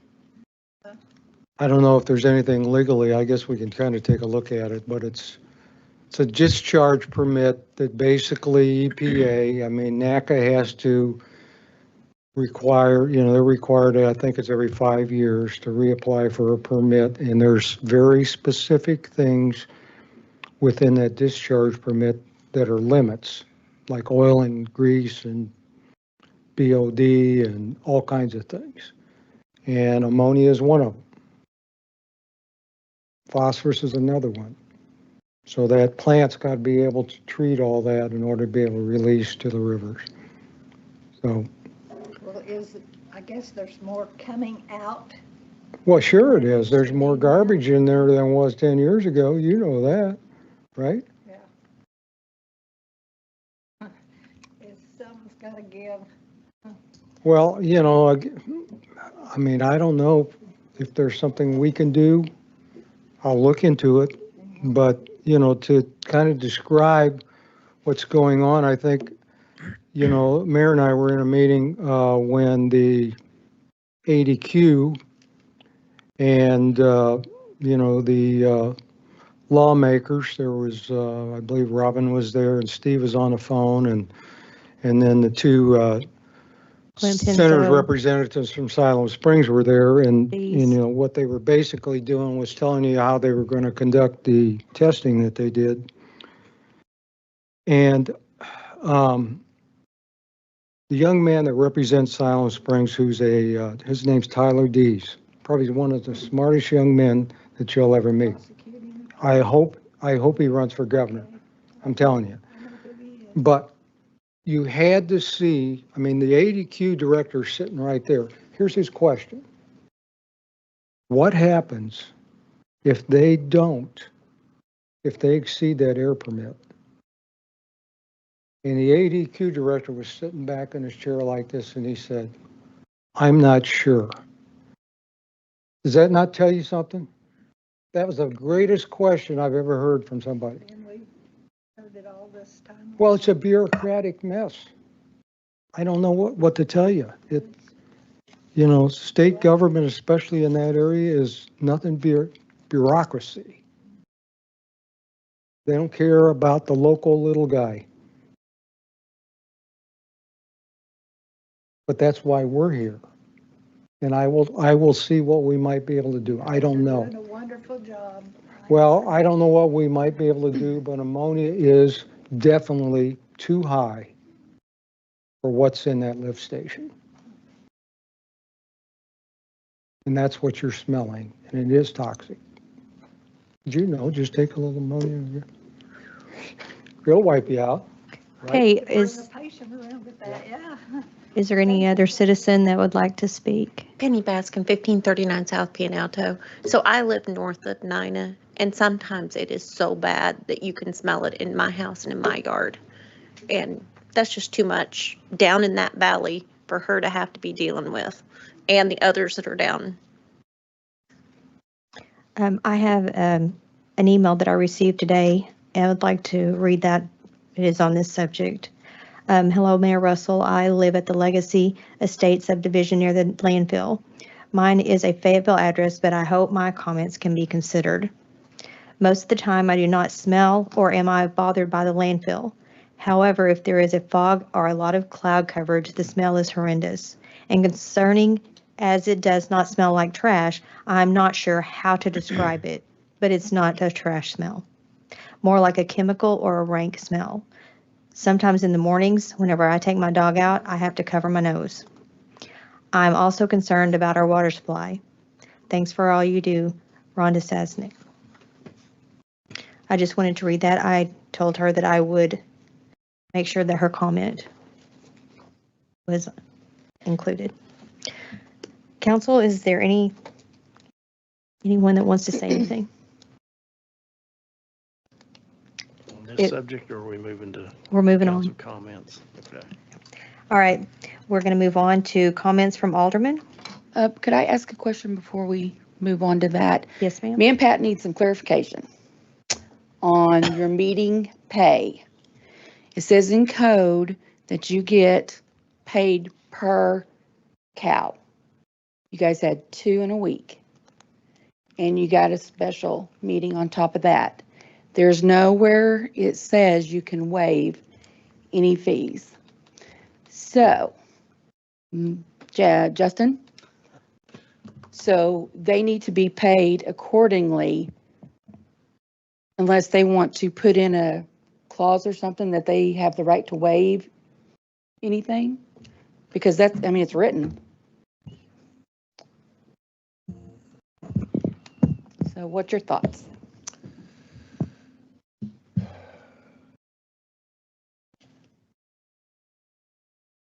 Sorry, you got me cold on this one. I'm just thinking a little bit. But I think I was here for this meeting, and I heard some talk about that. Mm-hmm. I may be wrong. My understanding was, I think the idea was that they were going to take there was going to be one cow meeting fee and one special meeting fee, because that's what ended up, right. And I understand being the that. discussion. I understand that, but it's not written. Yeah, no, and I think Yeah. you've done the right thing. Bring that up, because I want to make sure that you're doing the right thing. To clear that up, the easiest way to do that may just be have I mean, I heard that discussion. I think everybody was saying that. Somebody can make a motion to that effect, just to make sure it's on the record, so you have the direction on how to do that. Okay. But there was no motion, so we're just going to go ahead and You are correct. go And with so what we're doing. Okay. I think for your records, maybe that's the easiest thing to do, so somebody will make a motion to that regard. But I believe kind of everybody was nodding last week when that was said. Correct. I'll make a motion to waive that. Oh, we're going to do it now? Okay. That cow fee. I'll second that. You know what? I'm so sorry. I don't know that we can do that by law. With that we can just waive it. The way that I understood what was happening was that we had a cow meeting on Tuesday. The second was a workshop or whatever we call it, and then had a special. I'm not trying to, I mean, the pay is not the issue, the law is the issue. Right. And so an ordinance can only be replaced by another ordinance, the way I understand the law. And we can't simply say, hey, let's do a one-off, even though I wish we could. Okay. Am I wrong on that? You are absolutely correct that only an ordinance can amend an ordinance. I wouldn't recommend this unless everybody's on board. Because essentially what you're doing is if there were to be a motion to say, hey, let's not accept 2 meeting fees for that, you're not harming the taxpayer, you're helping the taxpayer. I don't know how else to put that. But if there's not universal agreement on that, then I would say you just need to probably just go forward as it is in the code. Can we treat the first one as the cow, even though it wasn't technically? We had a meeting, and then we had a special meeting. If we had a special meeting on that Thursday night without that workshop, that would have had, I think it's $100 for special meetings, right? So can we do that aside from code, or do we have to say, like, let's make a special ordinance that says that? If you all are on board with that, what I would probably do is bring back a code revision that would allow you to amend. But I would want to make sure everybody's on board with that. If we're split in any way, then I think you just go by the code and we fix it going forward. Does that make sense? I agree. Do you want to do further research and see what's, I mean, because I'll just state right now, if we've got to get paid by code, I'll donate my $300 to the Halloween in the park. I mean, whatever makes it easier for everybody. Rhonda, is there a payroll deadline? That's why I'm asking now, because it'll be on the next pay period, which is not, not tomorrow, but 2 weeks from now. Yeah. I guess my position on this would be, I think we need to hold the administration accountable for the failures that occurred to make that cow not possible to, have that meeting. Not more so the pay for my personal gain, but to keep this administration from not getting us our agendas on time. I feel like the emails that were tossed back and forth on the communication of where's this agenda proved that we were a pretty unified body on wanting that agenda in a timely manner so that we can be prepared for our Tuesday meeting. So I feel like there should be some kind of penalty put on the administration for not being ready for that Tuesday meeting.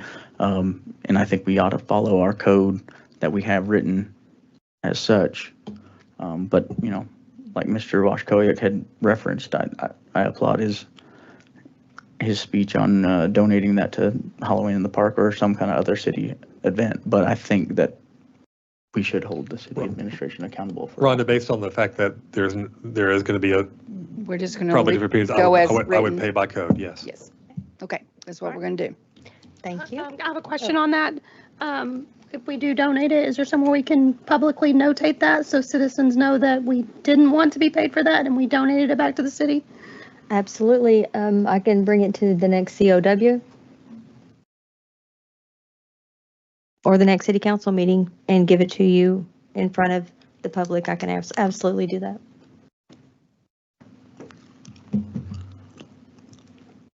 Any other questions? We're ready to move on? Okay. Comments from Alderman? We will start with Mr. Washkowiak. Thank you. I'll try to keep it short. Mr. Burris, I appreciate all the things that you said about mold. And, if I thought that spending an extra $20,000 would cure all the problems that were in the city hall, I'd be all on board with you. But I think it's like maybe putting a Band-Aid where you need a tourniquet. So, I appreciate all that. And I'm sorry that you have to go through those issues. I really do. I want to thank everybody for coming out and giving us your input on some difficult issues. Ms. Humphreys, I don't know if I recognize you. You may have been here before. I'm sorry. But we can't communicate with you while you're at the podium. So, if we look like we're not responsive to what you're saying, it's not in, I mean, it is intentional. We just can't interact at that particular time. But thanks everybody for coming out. Tim, some bad news on the growth. You all may have seen Mr. Eichmann's email about the ADUs. That new law is going to go into effect at January 1st. You know, it could be a big impact on the population. For those of you who aren't familiar with the ADU, it's an alternative dwelling unit, and it gives anybody that has basically residential. I'm summarizing. If I misstate this, Mr. Eichmann, would you please correct me? But so if I'm a property owner, I can put a alternative dwelling unit on my property. It could be mobile, fixed, whatever, up to 75% of my property's size. Or 1,000 as feet. long as it's not more than 1,000 square feet. Of the primary residence. Of the primary residence. Correct. So, I mean, anybody that's got a house here basically can put an ADU on their property. So, you know, who knows what kind of effect that's going to have on this area that's growing. Places that aren't growing, yeah, no big deal. They're probably not going to feel the impact. This was a horrible piece of legislation when it was brought forward. I reached out to the committee, to our state senator, our representative, and tried to voice my opinion on how bad this legislation is, in my opinion. Obviously, it didn't have any traction. So anyway, it'll be interesting to see, to say the least, what happens with this new law. But it may have a very negative impact on our growth. So that's all for me. Thank you. All right, Mr. Burris. Thank you, Mayor. Aristotle said that courage is the first of human qualities because it's the quality which guarantees the others. We have cowards in this city. We have cowards in this room. It's easy to lose self-control, to make demands of the city when other citizens, especially when you aren't being called to order. I've had citizens say the most vile curse words imaginable to me in this room without being called to order. It happened just 2 weeks ago, right back there. Our city code for meetings should rule this. But we've had citizens say petty and childish things to other citizens without being called to order. It happened tonight. City Code 30.606 states in Part C, the mayor or presiding officer shall administer public comment periods and shall be responsible for enforcing time limits on speakers and shall direct and ensure that speakers during public comment period refrain from the use of obscene, abusive, personal attacks, inflammatory language, or other improper or disruptive conduct. I will submit to this council, and you, Mrs. Mayor, that the rules aren't the same for everybody, and they should be. Part D continues, individuals who use obscene or abusive language or make obscene gestures under conditions likely to provoke a disorderly response from persons present at the meeting or to disrupt the orderly conduct of the meeting may be cited, or if deemed necessary by the chief of police or his or her designee, arrested for disorderly conduct or other appropriate criminal violations. Violators who persist in the use of obscene, abusive, personal attacks, inflammatory language, or other improper or disruptive conduct may be prohibited from speaking during public comment period. However, and by the way, I'm a First Amendment guy, so I don't want that to happen. However, no speaker is to be curtailed for remarks that are merely critical in nature. Charlie Kirk said, courage is the ultimate virtue. Without it, there are no other virtues. If people aren't courageous, you don't have honesty. You don't have justice. You don't have wonder. You don't have beauty. Without courage, we don't have unity. Unity is a wonderful thing. And though we may disagree from chair to chair up here and from chair to chair down there, I do truly believe that we can be respectful and civil. Unity is a wonderful thing, but it's not the most important thing. Truth is, honesty is, integrity and legality is, holiness and walking legally is. Unity is a two-way street, but unity is not my primary aim. I love making friends, and I feel like I've made many friends that are in this room and across this city. But even more than that, I am here not to make friends, but to act legally, to defend those who are being persecuted by anyone in power, to act ethically, to uprightly make laws to care for the people of Tontitown, to look into citizens' concerns, and to serve the people of this city. Unity in truth is a wonderful gift, and I hope we can achieve that here in these council chambers. Charlie Kirk said, "We can disagree without hating each other." I think his bold legacy of defending faith and truth is a life well lived. May we all walk in that sort of faith and integrity and an upright path. Thank you. Mr. Artemani. Mainly just thanks for coming out, voicing your opinion. And today I had a conversation with somebody here from the city, and we have a lot of negative things going on, admittedly. But this person said, you know, look at all the good things that have happened here in the city. You know, we're building a brand new water tower. We're going to build a new police station. We're going to get a new community building, splash pads, all in the works. Mr. Womack gave us $12.2 million to improve our sewage and whatnot. So there are good things going on in the city, and just try to be a little positive sometimes when the positive don't look like it's out there. Appreciate you guys. Thank you. Ms. Savara. Just to echo Larry, it is really easy to highlight the negative, but there is a lot of good things happening in the city, a lot. So anyway, with that said, appreciate everybody that came out tonight, all of your comments. We really do appreciate you. So, Ms. Piazza.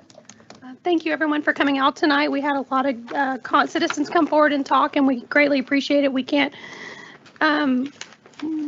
we appreciate you coming in. We need to hear what your thoughts are, and that so that we can be better at our jobs. So thank you for coming forward and speaking your voice so that we know how we can help you. And on the waste management, we know it's a problem. We hired an environmental attorney. We went to court. We're trying. We're fighting a big beast, a very mean, cruel beast. And so we're trying every way that we know how. So just know that we hear you, and we know it's a problem, and that we're trying to do what we can. Thank you. Mr. Montez. Thanks, everybody, for coming out tonight. Have a good night. I don't have any other comments other than that. Okay. I just wanted to say that our bocce tournament went very well. Thanks to Luann and Scott Artemani and Megan and all of the other people that helped get the gifts and the items that we needed for the wonderful day, because it was a nice day to be out there. Next, though, we're going to move on to Halloween in the Park, and we're going to start asking for donations, and hopefully we'll have a really good, positive